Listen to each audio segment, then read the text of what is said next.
This is Paranormal Encounters, and I'm your host, Brenda McGee. Today we have a very special guest. Her name is Patti McGarrahan.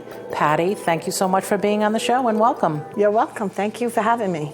So what we do mainly on the show, Patti, is we talk about experiences, stories, whatever you want to discuss today. At first, I'd like to tell the audience a little bit about yourself. You want me to? Yes, if you could. Okay, my name is Patti McGarrahan, and I started becoming very, very interested at a very young age in the paranormal, as well as all other mediumship and psychic abilities and that kind of stuff. But it always remained on the back burner. At 13 years old, I discovered I was the only one around that was seeing and talking to things. So I decided I wanted to be part of the grown-up crew. So I kind of blocked it for a while. And then when I was 19, it started showing up again. And then in my late 20s, when I went through a divorce and I had 3 little ones, it started coming through, so it was undeniable. Yeah. And people would hand me a picture, and all of a sudden I'd be doing a reading from that picture and not realize it, like say to them, "Oh, how come your youngest child is not your husband's?" Woo, and things like that. They'd be grabbing me, taking me into the bathroom and saying, "How did you know?" You know? And it was crazy things like that, that finally I had a bartender, female bartender, that exact thing happened. And it was in a bar that I was waitressing, and she was the bartender. She took me to the bathroom and said, I said to her, "The color eyes are different, and she's got a glow around her eye, and it's brown, and you and your husband have green eyes." She said, "How did you know that from the picture?" And I said, "I don't know." And when we looked in and under the light, you couldn't see what color eyes were in the picture at all. It was just a small family portrait like that. So I turned around and I said, she took me and got my first deck of tarot cards, and I could just open them up and read them. And so a bunch of things happened after that. And then she started teaching me to do some things which I think bordered on not so good, and she was using it to control people. I was using it as fun exercises. So all of a sudden, we're reading the tarot cards and wind's blowing in a house with the windows shut, and some crazy things were happening. So then I put them away for about somewhere in there. I put them away for a little while, but they came out. It was something that I was supposed to be involved with. And then how I ended up starting going into business and following through with it, I took a regular playing cards and a class with 5 other people. They said to me, "We'll let you run a class if you can fill the class." So I filled the class, and we took it, and every Tuesday night we had this blast together, learning how to read playing cards, and we'd go out to dinner, and it became a little bit of a social event. And after the class was over, nobody wanted it to end. So we started having it at my house, and it just kept growing and growing. And different practitioners, I had a Reiki table in the middle of the room, and we had a tarot room and a hypnosis room. Wow. And everybody is coming in, and my husband is like freaking out. And birds are coming all around the house on Tuesday nights, and all kinds of crazy things are happening. So it became so big that it reached a point where I said, I think I need to rent a place. And most of my friends were ready to start charging and having it as a business, even if it was a few dollars. But it was people were asking, and we had to start valuing our time. Good for you. So I rented a little tiny place in a hole in the wall, because I also do work as a controller, which sometimes those companies aren't too thrilled doing some of this other stuff. Yeah. And I stayed hidden, and then I was taking the Teach the Teacher for hypnotherapy class, and Spirit said to me, "It's time for you to stop being invisible." So I started, and I called my nephew up, my 17-year-old nephew, had him build me a web page. Wow. And I stopped being invisible, and as soon as I decided that, I immediately outgrew my office and went across the hall to double the size, and then went from 60 email on my email list to 600. And then ended up in the location that I'm in now, and have all these fabulous practitioners that have been drawn to me. And it's through one of them that I met you. Yep. And it snowballed into a beautiful, wonderful thing. Now that's amazing. So what got you into the paranormal? The paranormal was another strange story. I was actually board of controllers, so I got my boss to let me do some estimating and project management and stuff. So I was working on the soundproof program for the TF Green Airport. And when I started on the program, one of the first bids that I had to do, I turned to a page, And the house, my hair started standing up like on my body when I turned the page to the house.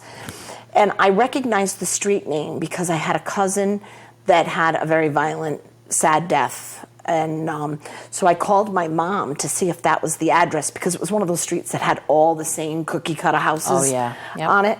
So I called up my mom, and she called up my aunt and found out it was the address. So I had the opportunity, and I always remember January 9th, I had the ability to go into the house. But I have no patience because this was December. So I started parking across the street from the house. Oh, jeez. For about 2 weeks. And I started out by just saying prayers and asking and getting information. And all of a sudden, after 2 weeks of doing this all the time, calling in my uncle and different people, and I had the daughter, the child, come to me when I was in the bathtub. Different times I had her coming to me. And I didn't realize that she was on this plane. I was thinking spirit. At that particular juncture, I didn't really understand the difference between ghost, spirit, and imprint. The three of them I didn't have any difference of. And all of a sudden, when that house I said, they're stuck in the house. So now you just said ghost, spirit, and imprint. Would you mind just saying the different... Do you feel comfortable with that? Well, yeah. Ghosts are on this plane. They haven't crossed over through the white light. For me, I can feel the coldness with them, which makes the big difference. The spirit are people that have passed through the white light and they're just watching over family members. Or they might want to check to see if you're doing some revisions on their property. But you can feel love. When I'm around them, I can feel love. Very interesting how imprint was the last one that I was able to understand and my hardest to figure out. And that was because imprinted energy, I was just very, very confused how that worked. And you always get your answers. I was asking people and not getting answers. And I was going for my doula's license, which, by the way, I'm retired from, and I only doula doggies now because I can't do that 2 months before, you know what I mean, month before, month after. So I was going to get my doula's license, and I had to go to someone else's class, and I chose hypnobirthing because I do hypnobirthing as well.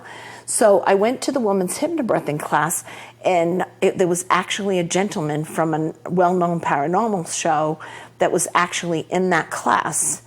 And they just got the news that he did not have a club foot. The baby did not have a club foot. And it's like one of those small Rhode Island things, you know. There were 5 people in Rhode Island, 5 children that had club feet that a doctor came in from Germany, and he healed these children. And I was fortunate enough, my daughter was one of the 3, one of the 5. She was number 3. And this gentleman, Andy, was number 1. And so we got a camaraderie-ship.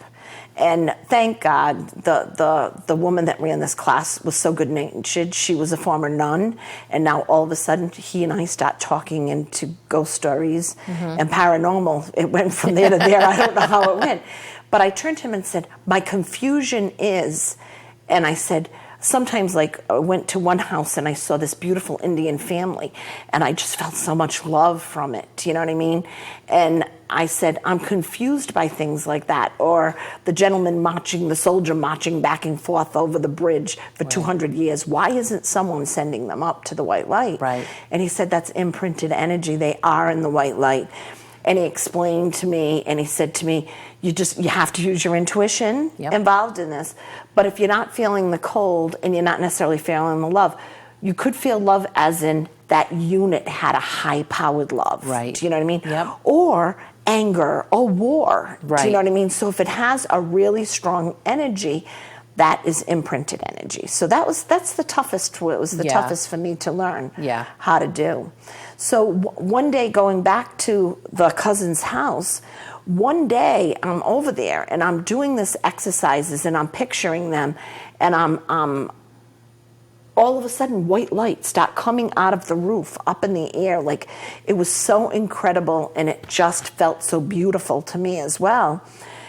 And I'm watching it, I'm saying, how could like 3 people have all these white lights? This just seems like a lot more.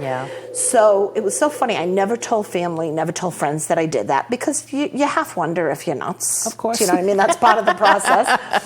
So I half wondered, only half, you know.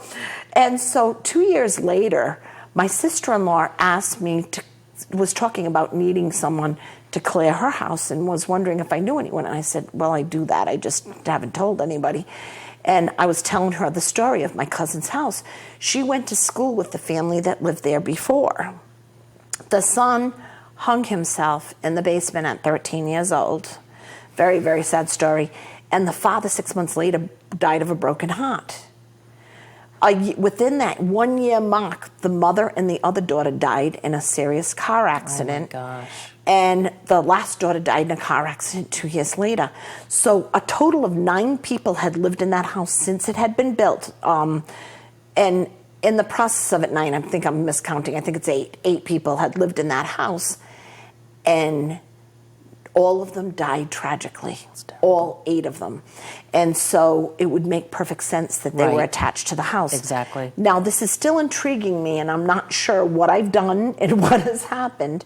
So I made a point. I got to pick a house on the program, a couple of houses that I went in and inspected my guy's work and checked with it. So, of course, I ended up picking that house. Right. And I went in there, and it was so amazing. My cousin had told me one day at a cookout all the things she wanted to change in the house, the color schemes and everything. And the woman and the man that bought the house afterwards changed everything, that color scheme. So she was influencing that house, even being there as a ghost. Right. So it was incredible for me to see. The girl thanked me for sending the mother over because she wasn't going to leave until the mother went over. Yep. So I had that happen in the house where she joined me for a moment. And then when I was down in the basement, I could still feel the imprinted sadness of where the boy had hung himself. Right. And so I did some energy work.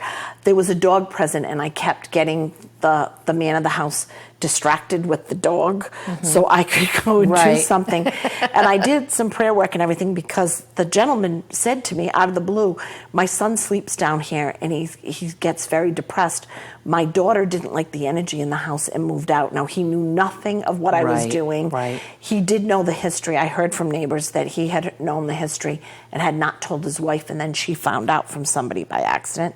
So it was a very intriguing process that was just so solid where, normally when you go in, you don't know the whole personal life of everything that went on. Exactly. But it gave me so much interest in it, and it became a real thing where I got 3 or 4 other people very interested in it. One of the girls was excellent at seeing color and that kind of stuff.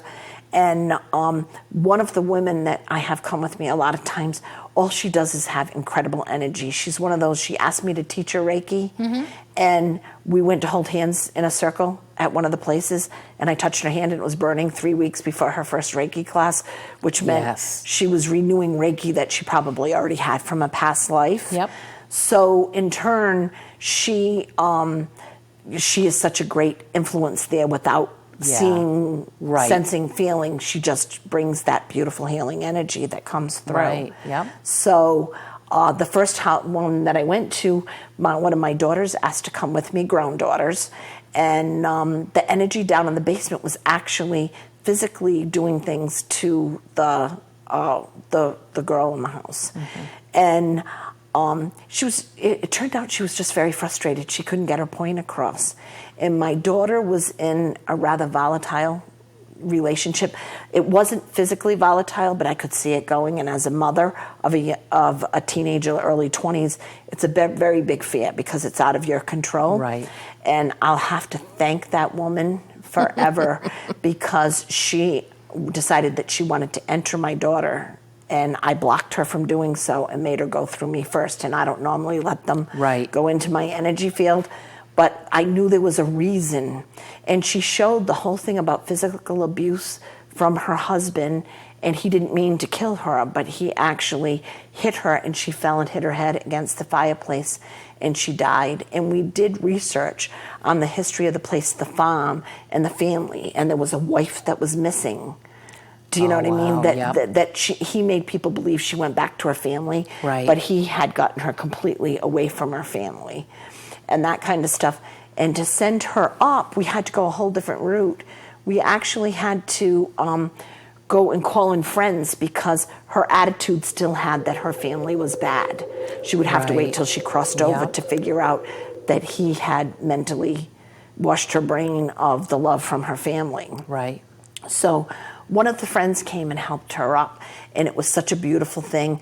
I had a lot of the other people that really didn't understand this that helped me go outside and start saging and putting salt around the foundation, because there was a lot of other activity in there as well. But I had them start doing that, and I just had a gentleman that took pictures, photographs of spirit and stuff like that. I had him with me because he also saw the colors. I don't get the color. I get white, and you know what I mean? But the colors let me know, especially if it's draining, sending them up, the color lets me know on the chakra system. Once I hit that yellow to green, I know I'm in. I'm gonna do it. I later have discovered that I call on Archangel Michael, and it's a much faster process, but it is. Your learning process is your learning process. Exactly. Yeah. That's awesome. Yes. So have you ever gone into like a place or whatever where you actually, it unnerved you, or you know what I mean? No. Do you know what? I don't see anything lower. And so in my belief system, I don't have lower. But what I've discovered is, I also say until I die, I won't know for sure. You know what I mean? If I'm right. But I think I keep myself so protected. I have my little power people that are surrounding me all the time. Right. And I don't know whether I'm being pompous or if it's real. You have to be, though. You know what I mean? So we did a school. It was a church that was a school, and now it's a building that has different levels of energies in it. Different levels. They've got a holistic place at the bottom. Then you have abuse center in the middle. Oh my gosh. Do you know what I mean? You have divorce lawyers in there. You have accountants in there. So the energy was such a mixed bag of tricks, and the holistic place commissioned us to come in and do the work in there. And downstairs by the furnace room was a gentleman that was a pedophile. There's not a doubt in our mind. So everybody felt fear and felt back. Me, I turned around and I'm sitting there saying, okay, let me figure out, Spirit, help me. Where do I go from this? I have no fear because I just feel like I'm protected. Right. So there was a lot of children's souls down there, not children that he had heard on this earth. Right. But they were people that were like, there's a couple of places around there that had orphanages and stuff like that. And so they were children souls. And so what happened was, I said to them, work on the children. I'll work on him. You guys work on the children. And once you sent all the children away, he would listen to me. Now, I'm a strong believer. And in second grade, when I was in I keep going to play with that. Sorry about that. In second grade, when I was in Sunday school at a Baptist church, the Sunday school teacher wanted to quit because I didn't believe there was hell. I believed there was 7 levels of heaven and 7 levels of our soul. And I had this very old soul attitude about it. And she went to the minister and she said, I don't think I have enough information to be able to teach this class. And I was in second grade. And years later, when I read some of the books from some of our wonderful mediums out there and healers out there, there's so many of them that have that 7 mansions, the 7 this, the 7 that. Right.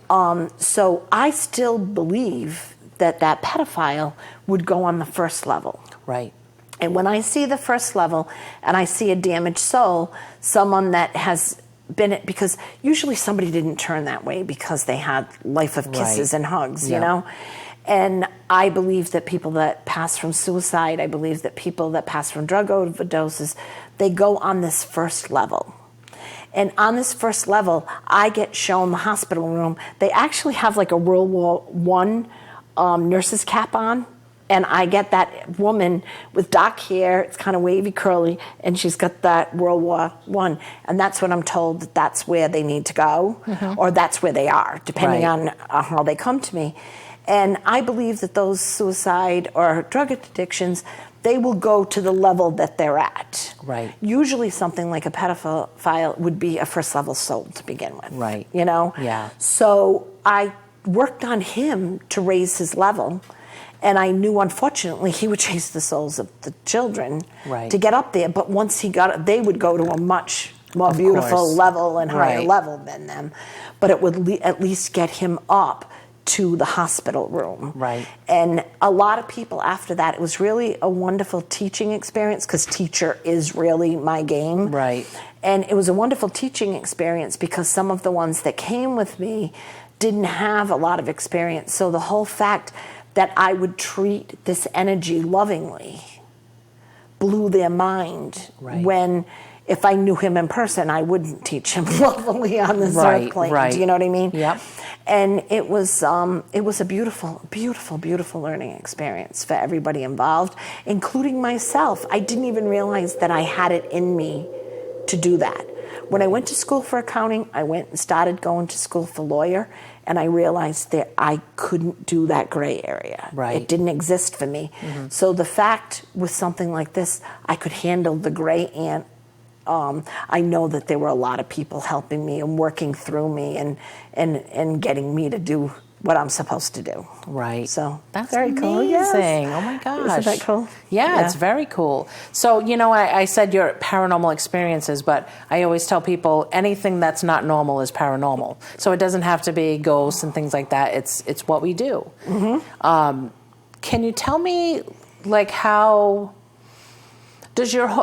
do you have a team, or is it you just get a group of people that you trust and feel safe with? I get people that I trust and I feel safe with. And I always tell, I tell my, people out there, I said, that's the most important thing, that you can't just go out and think you know everything and can do this without repercussions. I tell them, don't think that it's all fun and games because you can.